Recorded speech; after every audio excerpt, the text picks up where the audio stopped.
Mas pipiliin mo bang maging palaka na may pakpak o isdang may mga paa? Ano ba naman tong tanong na to? Ang hirap naman pumili, pero sige, siguro mas pipiliin kong maging palaka na may pakpak.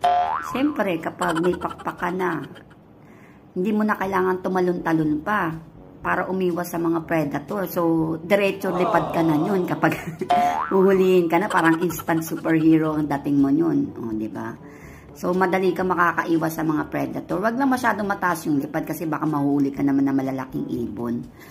Pag pag isdang may paa, parang ang cool din, diba? Wow, parang ang turista na naglalakad sa beach. So, kapag na-sunburn ka, babalik ka na lang ulit sa tubig, diba? Parang maganda rin siya, nakakatuwa. Pero, nakakatakot kapag isdang may paa kasi baka mapagkamalan kang alien, hulihin ka pa ng mga scientists. Kung ang ilong mo ay may ibang gamit bukod sa pang-amoy, anong gusto mong kaya nitong gawin? Siguro gusto ko sana yung kaya niya mag-spray ng pabango. Yung magkabilang butas. Para laging mabango, diba? Kahit pawis na pawis ka na. Parang built-in air freshener, ganon. O kaya siguro gusto ko siyang maging flashlight.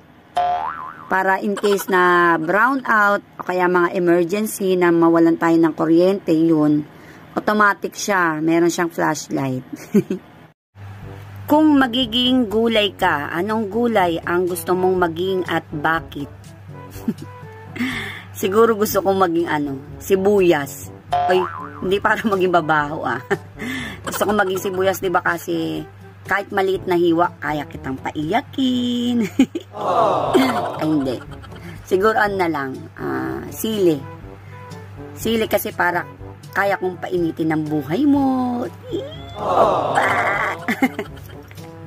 Ay, ayoko ng mga ganyan, ayoko ng mga sweet. Siguro na lang, ang palaya. Kasi parang may karapatan na ako maging bitter. Yung mga bitter sa mga happy ending dyan, kalina.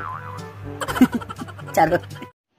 Kung pwede kang magdagdag ng isang parte ng katawan, ano ito at bakit? Bigla ko tuloy naalala yung amo ko. So, prepared ko siguro magdagdag pa ng 2 kamay pa para 4 na yung kamay ko.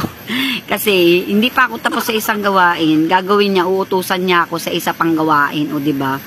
So, paano ko magagawa yun kung 2 kamay lang? Hindi, kung 4 yung kamay ko, hindi matatapos ko agad lahat. So, hindi pa ako mabubuisit sa kanya. Tapos pa yung gawain ko ng maaga. O kaya siguro magdagdag pa ako ng isa pang tiyan kasi pag tuwing pupunta ako ng handaan, hindi ko talaga nakakain lahat ng handa. Talaga nanghihinayang ako kasi ang bilis ko mabusog. So siguro kapag 2 yung tiyan ko, makakain ko na lahat. So hindi ko na kailangan talaga na mag-sharing pa. Diba? Mas maganda yung ganun, lahat na tikman mo, walang tapon.